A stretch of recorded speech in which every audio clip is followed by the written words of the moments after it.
보통은 저희가 이제 최대한 그런 혈관 안쪽으로 진입을 해서 특정 약물을 써서 이제 그런 병변들의 크기를 줄이고 남은 부분들을 이제 수술적으로 이제 최소한으로 이제 절제를 하거나 하는 방식으로 좀 복합적인 그런 치료를 저희가 하고 있고요.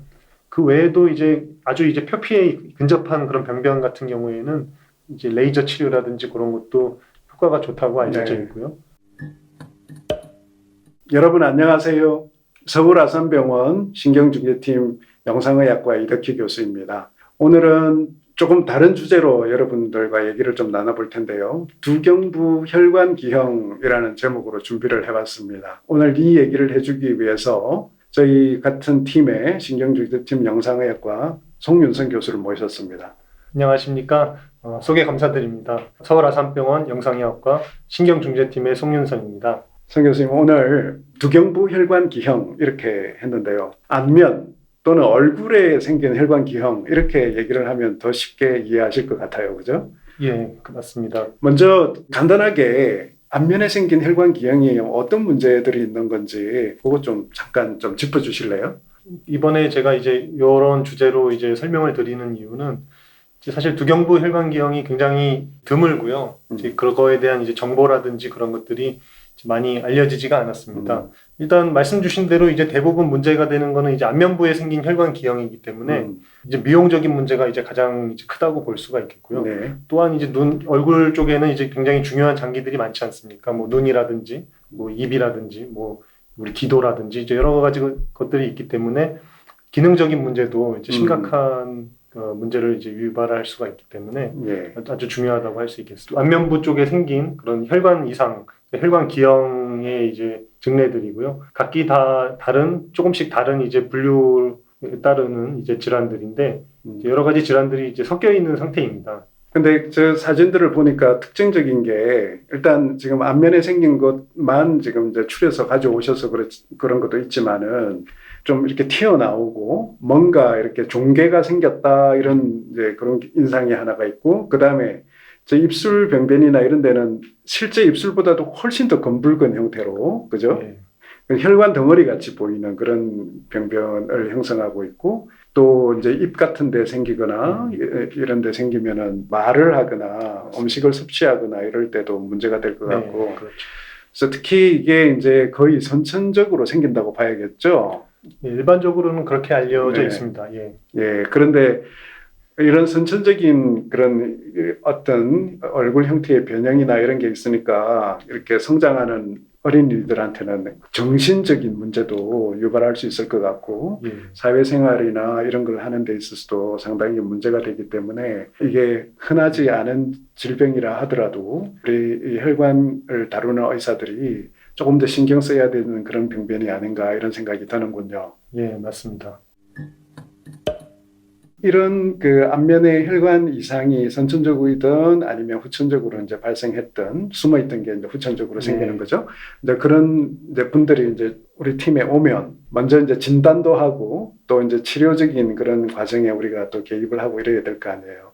근데 오늘 특히 이제 치료적인 입장에서 우리 송 교수께서 하시고 싶은 그런 강조하고 싶은 부분이 있을 것 같은데요. 저희가 지금까지 이제 신경중재에 대해서 이제 많은 영상들을 이제 공유를 해드렸었는데 네. 저희가 이제 주로는 이제 뇌라든지 척수라든지 그런 중추신경계 쪽 이제 질환들을 이제 많이 다뤘었던 것 같은데 그렇죠. 이런 영역도 이제 저희의 영역일 수가 있거든요.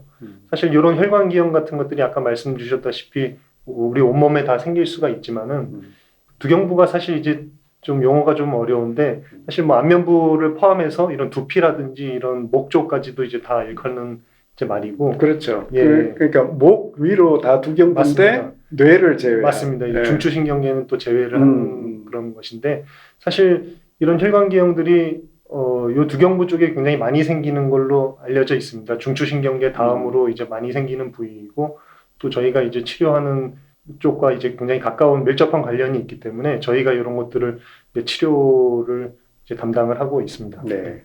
그래서 주로 많이 다루는 과가 성형외과, 네. 또 이제 뭐 치과, 이비인후과, 안과 예. 이렇게 이제 많은 분들이 보고 계신데 이제 혈관 쪽으로 접근하는 그런 부분에 있어가지고는 이제 영상의학과 중경중재팀이 상당한 역할을 하고 있다. 이제 그 예. 말씀을 하고 싶은 거죠. 맞습니다. 예. 좋습니다. 그러면 모두의 우리 송 교수가 이 두경부 혈관 이상이 상당히 다양하다. 그리고 의사들도 헷갈리는 그런 부분이 있다. 예. 그런 말씀을 하셨는데 개요만 조금 살펴주시면서 어떤 분류를 하고 있는지 그 말씀을 먼저 좀 해주시죠. 예. 이제 뭔가가 이제 튀어나오고 이제 색깔이 저렇게 검붉게 이렇게 변하는 그런 것들 때문에 아마 일반적으로는 혈관종이라든지 그런 이름으로 많이 불렸었던 것 같습니다. 다 네. 통칭해서 이제 불렸었던 것 같고 최근에 이제 이런 분류 방법을 간단히만 이제 소개를 좀 해드리도록 하겠습니다. 일단 지금 보시는 이 표가 이제 혈관 이상이라고 하는 그 바스큘라 어노말리 큰 카테고리가 있고 그 중에 이제 바스큘라 튜머, 그러니까 혈관 쪽의 종양 그리고 바스큘라 말포메이션, 그러니까 혈관 쪽의 기형 이게 두 가지로 크게 나눌 수가 있습니다. 근데 저렇게 나누는데 외형상 보기에는 잘 구분이 안 된다는 거죠. 그렇죠. 예. 네. 구분이 안 되지만은 종양은 이제 종양이 이제 그런 내피세포의 증식이라든지 이제 그런 것들을 동반을 하기 때문에 네. 종양이라고 따로 이름이 붙은 것이고 말포메이션 그러니까 기형 같은 경우에는 이제 선천적으로 이제 잘못 형성이 된 그런 혈관들이라서 이런 이름이 좀 붙었습니다.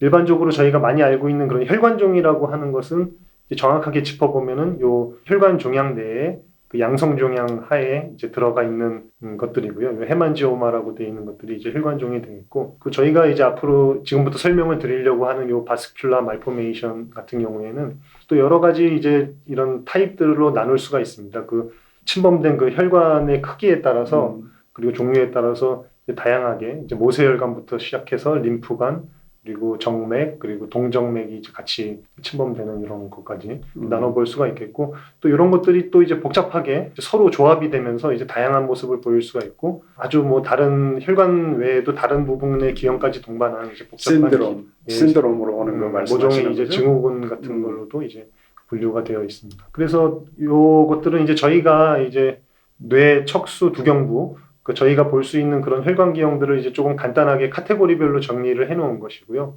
모세혈관 기형부터 림프관 기형, 정맥 기형, 동정맥 기형 이런 식으로 있습니다. 그래서 뇌도 그렇고 척수도 그렇고 지금 이제 우리가 얘기하고 있는 두경부도 그렇고 여기가 발생학적으로 이렇게 혈관 기형이 많이 생길 수밖에 없는 그런 어떻게 보면 그런 운명을 타고난 기관이라고 봐야겠죠. 맞습니다. 예. 그래서 이제 지금 같이 얘기를 했는데요. 아주 잘 나눠진 것 같아요. 그러니까 모세혈관, 정맥 주로 이제 정맥이 많이 얘기되는데 그리고 이제 동맥이 같이 그 침범되는 동정맥 그런 문제. 그 다음에 우리가 또 하나 잊으면 안 되는 게 혈관계, 맥관계 중에는 림프관이라는 게 있고 맞습니다. 여기도 마찬가지로 또 기형이 많이 발생한다. 이제 그런 거고 이게 같이 섞여서 생기기도 하고 그러는 맞습니다. 거죠. 그래서 이런 복잡한 거를 다 염두에 둘 필요는 없고 혈관 기형이 두경부에 이런 형태로 생기는구나. 이게 또 막 섞여서 생길 수 있구나. 이 정도 이해하시면 될 것 같아요. 네, 맞습니다. 이 중에서도 이제 두경부의 혈관 기형을 이제 밑줄을 쳐서 이제 나타냈던 것이고, 이 중에서도 또 사실 저희가 치료하기 조금 어려운 부분들도 있고, 이제 저희가 또 치료하는 부분들도 있는데, 저희 신경중재 쪽에서 치료를 하는 것은 이렇게 초록 색깔로 표시된 요 크게 정맥 기형과 요 동정맥 기형이 되겠습니다. 이제 저런 걸 어떻게 치료하는지, 진단하고 치료하는지 이제 그런 얘기를 좀 이제 오늘 쭉 해주시면 좋겠습니다. 조금 더 이제 구체적으로 이제 들어가 보겠습니다. 이제 정맥 기형에 대해서 이제 먼저 소개를 해드릴 건데, 사실 뭐 가장 흔한 혈관 기형이라고 이제 되어 있는데, 실제로는 굉장히 드뭅니다. 2,000명에서 5,000명 중에 한 명이라고 하니까 보통 2,000명에 한 명보다 더 적은 빈도수로 나타나면 희귀질환이라고 이제 일반적으로 얘기를 하는데 그런 의미에서 보면 굉장히 드물다고 할 수가 있겠고요. 아까도 말씀드렸다시피 굉장히 많은 퍼센티지의 그런 정맥 기형이 안면부와 경부에 이제 발생을 하는 것을 알 수가 있겠고 굉장히 이렇게 다양한 그 안면부의 그 장기들을 이제 침범을 하게 되겠고 유전적으로 드물게 발생을 하기도 하지만은 대부분은 이렇게 산발적으로 이렇게 단발적으로 이제 발생을 하는 병변들입니다. 그래서 굉장히 드물다는 거는 이제 다 알겠고 또 특히나 우리가 자주 못 보는 거는 저런 분들이 또 이렇게 다 가리고 숨고 뭐 마스크하고 이런 식으로 해서 우리가 실제 더 드물다 이렇게 느낄 수 있을 것 같아요. 그렇습니다. 그리고 그 위치상 그 깊게 있다든지 이런 식으로 해서 그래서 지금 저 예시가 물론 지금 우리 베렌스타인 교수 사이트에서 가져온 사진이라고 그러셨는데 어떤 특징들이 있습니까? 외형에서 보기에. 외형으로 보기에는 일단은 눈에 띄게 이제 튀어나온 그런 부분이 존재를 하는 것인데 거기에 이제 비정상적인 그런 정맥 기형 그런 것들이 거기에 자리를 잡고 있기 때문에 이렇게 부풀어서 보이는 것이고 그 안쪽에 이제 굉장히 느리게 흐르는 그런 정맥 피가 이렇게 차 있는 상태입니다. 그래서 그런 것들 때문에 이렇게 튀어나와 보이게 되는 거고요. 젊은 남자 환자의 아래 눈꺼풀 병변 같은 경우에는 보면 보랏빛을 띠면서 중간중간에 저렇게 빨간 물집 같이 보이는 그런 병변이 있네요. 그게 이제 정맥이기 때문에 그런 거죠. 그리고 굉장히 이제 저런 경우는 굉장히 이제 표피층에 이제 가깝게 위치를 하고 있기 때문에 또 저렇게 색깔이라든지 모양이 조금 더 이렇게 보이는 것을 알 수가 있습니다. 그리고 저게 이렇게 어떤 우리 머리의 위치라든지 머리를 숙인다든지 뭐 특정 자세를 하면 이렇게 또 더 커지고 이런 또 특징도 있죠. 그게 아주 이제 진단적으로 봤을 때는 사실 중요한 특징이라고 할 수 있습니다. 왜냐하면 다른 이제 혈관기형 같은 경우에는 그런 특징이 별로 없기 때문에 정맥기형의 특징적인 소견입니다. 네. 그리고 우리가 이제 영상의학과 의사들이니까 정맥기형을 또 영상의학적으로도 좀 진단하는 그런 포인트들이 있죠. 잠깐 짚어주시죠. 네, 맞습니다. 대부분은 이제 환자의 그런 임상 증상이라든지 모양만으로도 어느 정도 짐작을 할 수는 있지만은 조금 더 이제 정확하게 이제 영상 진단을 할 수가 있는데요. 다들 아시는 그런 초음파라든지 그런 MRI 그리고 CT 이런 것들로 이제 진단을 이제 할 수가 있겠고요. 초음파로 이제 보게 되면은 이제 그 안에 이제 정맥이 차 있는 그런 주머니 같은 것이 이렇게 까맣게 이제 보이고 그 안에 이제 정맥기형의 또 다른 특징이라고 할 수 있는 그런 정맥 결석 그런 것들이 이제 하얗게 이제 이렇게 돌멩이처럼 이렇게 동그랗게 보이는 것을 알 수가 있고 그리고 MRI를 찍었을 때는 지금 이 영상에서 보면은 하얗게 보이는 부분들이 이제 병변인 부분들이거든요. 그래서 이제 굉장히 이제 정상 조직과 이 병변 간에 이제 구분이 잘 되어서 이제 정확한 그 병변의 그런 범위라든지 그런 것들을 이제 잘 파악을 할 수가 있겠고요. CT 같은 경우에는 이제 MRI만큼 그렇게 이제 구분이 잘 되지는 않아서 일반적으로 항상 찍는 이제 그런 영상은 아니지만은 뼈 쪽에 이제 침범이라든지 그런 아까 말한 그런 정맥 결석 같은 것들은 쉽게 이제 관찰을 할 수가 있겠습니다. 그래서 아주 전형적인 그 정맥기형 같은 경우에는 MRI를 비롯해서 우리 영상으로 이렇게 특징적인 소견들이 있어서 진단하기가 그렇게 어렵지 않아 보이네요. 맞습니다. 특히나 또 인상적인 거는 아마 이분 같은 경우에는 이 턱 쪽에 바깥쪽에 이렇게 피부 병변이 있는데 MRI를 찍었더니 상당히 안쪽까지 이렇게 병변이 있다는 것을 잘 보여주는군요. 맞습니다. 아마 환자분께서는 이제 바깥쪽에만 이제 있었을 거라고 이제 생각을 하셨겠지만은 안쪽으로 이제 깊숙한 곳에 침투해 있는 것을 이제 알 수가 있습니다. 그래서 요 정맥기형 같은 경우에는 외부에서 이제 병변이 보이고 이러면은 뭐 그걸로도 진단을 할 수 있지만 그리고 영상 검사가 상당히 도움된다 요 얘기까지 했는데 실제 환자분들이 겪는 그런 증상이나 이런 어려움은 어떤 것들이 있나요? 주로는 이제 결국 미용적인 부분들인데 아까 말씀해 주셨던 것처럼 이게 크기가 커지거든요. 특정 상황에서. 주로는 이제 자세나 그런 거에 따라서 그 병변의 부분이 이제 아래쪽으로 가는 그런 자세를 취하거나 그러면은 그쪽으로 이제 피가 쏠리면서 이제 부푸는 그런 특징이 있고 그 외에도 뭐 아기가 운다든지 그런 복압이 올라갈 만한 그런 행동들, 운동 같은 것들을 할 경우에 이제 그런 병변이 커지는 것을 이제 특징적으로 이제 볼 수가 있고요.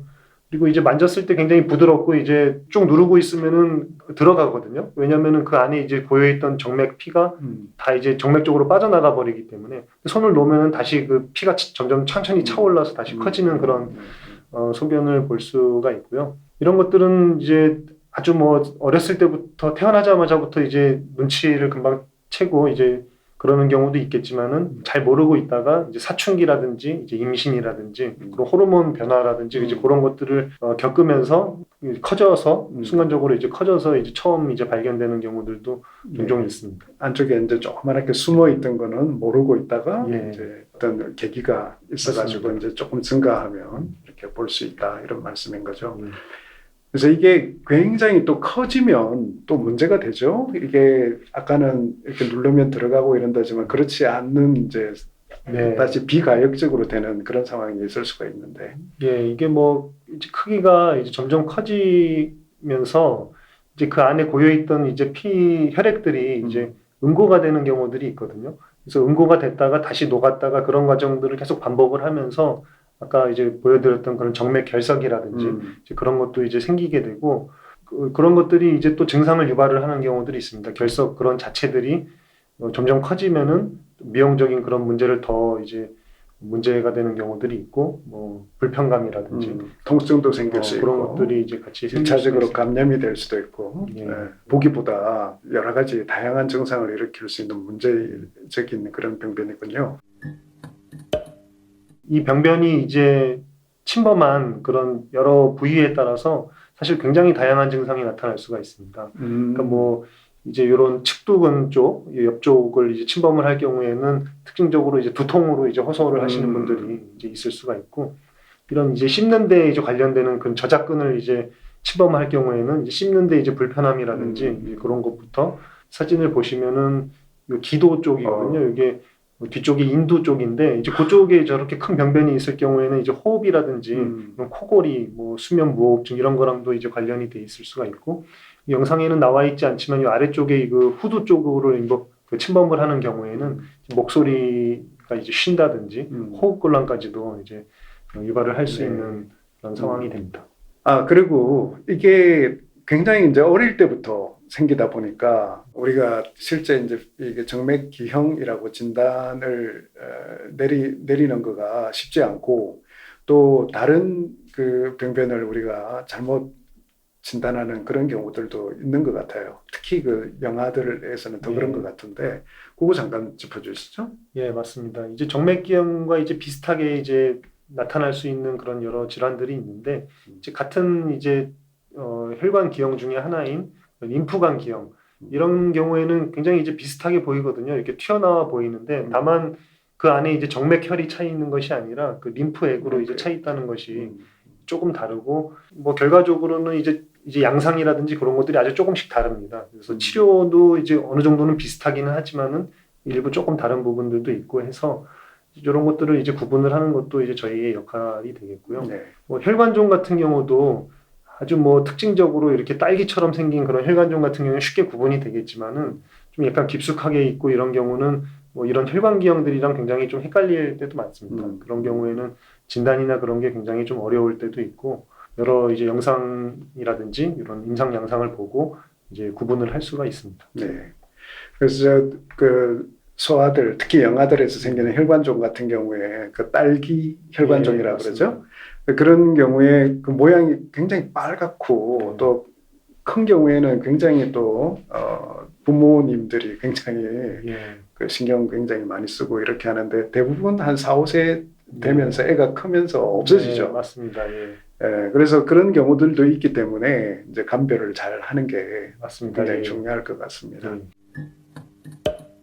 그래서 이게 그 피부 병변을 가지고 있기도 하고 안쪽에 이제 큰 혈관 병변을 가지고 있기도 하고 이래서 어떤 특정한 과가 이렇게 잘 치료할 수 있는 그런 병이 아닌 것 같은 그런 생각이 딱 들어요. 예, 그 전문가 맞습니다. 아니라도 그럴 수 있을 것 같은데, 예. 일반적으로 이런 그 안면의 혈관기형, 특히 정맥기형은 어떻게 치료를 하고 있습니까? 지금 현재. 일반적으로는 이제 수술적인 접근과 저희가 하는 이제 혈관 안으로 이제 뭔가를 집어넣어서 하는 경화요법, 뭐 이런 것들을 복합적으로 이제 사용을 해야 되는데요.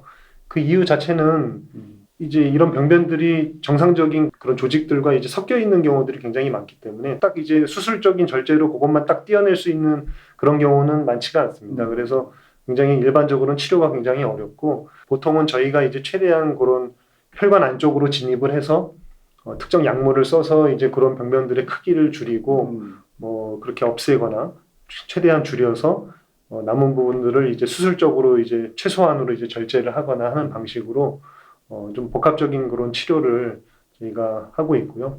그 외에도 이제 아주 이제 표피에 근접한 그런 병변 같은 경우에는 이제 레이저 치료라든지 그런 것도 효과가 좋다고 알려져 네. 있고요. 연구 단계이긴 하지만은 그런 약물 치료 같은 것들 음.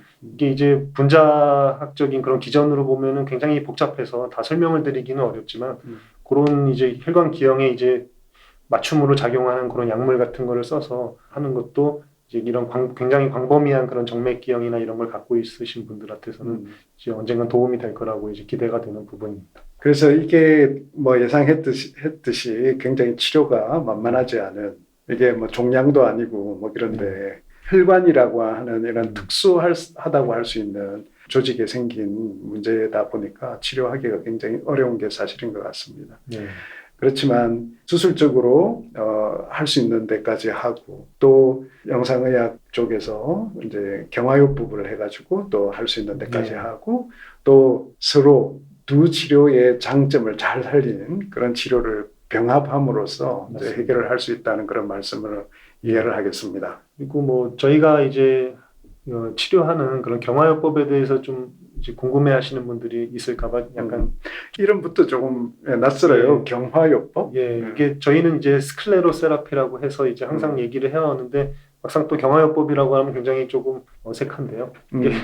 경화 단단하게 만들어준다는 뜻인데 예, 그런 뜻인데 결국에는 이제 그 병변 자체를 이렇게 경화시킨다는 것 같아요. 그러니까 이제 그런 내피세포라든지 그런 데에 이제 좀 손상을 줄 수 있는 그런 쉽게 말해서 약간 독한 물질을 주입을 해서 그 비정상적인 혈관들을 이제 손상시키고 파괴를 해서 쪼그라뜨리는 그런 원리로 이제 치료를 하는 거고요.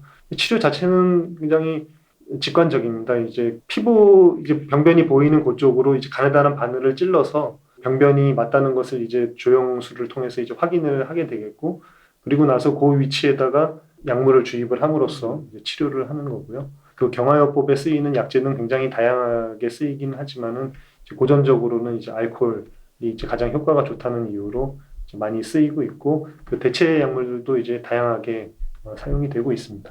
그러니까 저게 그 바깥에서 볼 때 전체적인 병변이 일단 잘 안 보이기 때문에 영상의학적으로 병변의 범위를 잘 확인하는 게 먼저 필요하고 그 다음에 그 알코올이든 이런 경화제로 사용하는 그런 물질들이 아까 말씀하셨듯이 상당히 자극이 심하고 심지어는 이제 문제를 일으킬 수 있잖아요. 정상 그런 그렇죠. 조직으로 들어가게 되면.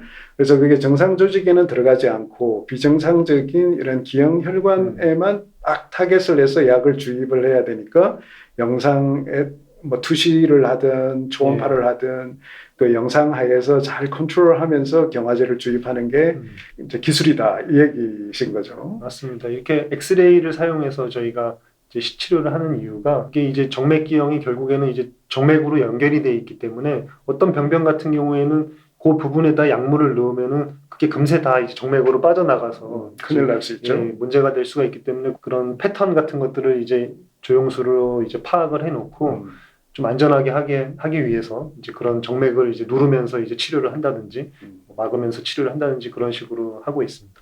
그러면서 이제 그 중요한 가운데 이렇게 신경 다발이 지나간다든지 이러면 이제 그걸 피해가면서 확인해가면서 이렇게 경화요법을 실시하고 있다 이렇게 생각하시면 될 것 같습니다. 그래서 아무리 비정상적인 혈관이라 그러지만 거기에다가 아주 독한 알코올을 주입을 한다든지 이러면 당장 굉장히 통증도 심하고 그럴 것 같아요. 시술 관련해서 이렇게 좀 알고 있어야 될 내용이 있나요? 예, 일단 저희가 이제 기본적으로 이제 알코올을 이제 많이 사용을 하는데 그 알코올이 이제 병변 안에다가만 이제 선택적으로 이제 주입을 한다고 하지만은 그 알코올 자체가 이제 확산이 될 수가 있어요. 주변 조직으로 약간 확산이 되는 부분도 있고 뭐 여러 번 바늘을 찌르다 보면 그런 쪽으로 약간 새어 나오는 경우도 있는데 보통 그런 것들 때문에 이제 주변 조직에 이제 심한 그런 부종 반응, 그런 부종과 이런 염증 반응을 일으킵니다. 그래서 시술 후에는 많이 붓고 아프고 이제 불편감이 있는 것이 대부분이고요. 보통 그런 것들은 이제 1, 2주가 지나면은 점점 가라앉아서 이제 호전이 되기는 하지만은 뭐 통증이라든지 그런 것들 때문에 이제 진통제를 좀 복용을 해야 되거나 아니면은 이런 압박 밴드라든지 이런 걸로 이제 착용을 해서 그런 것들을 이제 최소화할 수 있습니다. 네. 그래서 이게 한 번으로 끝날 수 있는 경우가 많지는 않죠. 일단 뭐 병변에 따라서 이제 많이 다른데요. 굉장히 크기가 작고 국소적으로 이제 위치한 그런 병변 같은 경우에는 한두 번의 그런 치술로도 굉장히 큰 효과를 보는 경우가 많고요.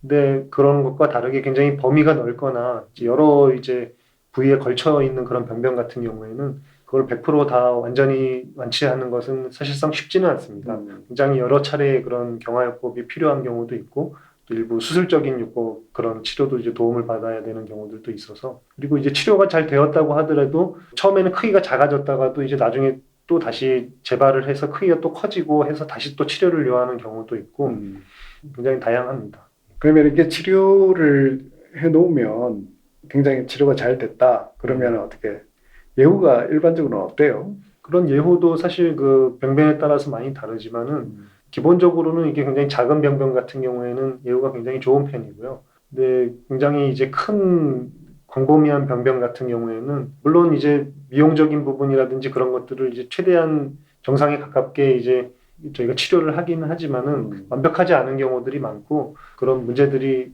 꽤 오래 지속이 되는 경우들이 이제 많을 수밖에 없습니다. 그러니까 처음에 크면 그죠? 예. 그리고 또 중요한 그런 위치 예. 이런 데 있고 이러면은 완벽하게 치료하기가 힘드니까 그런 경우는 계속 조금씩 문제가 남을 수 있다. 예. 이렇게 이해하면 되겠군요. 맞습니다. 악성이 아니면서도 임상적으로는 악성적인 부분을 가지고 있다. 이건 염두에 두셔야 될 것 같습니다. 예.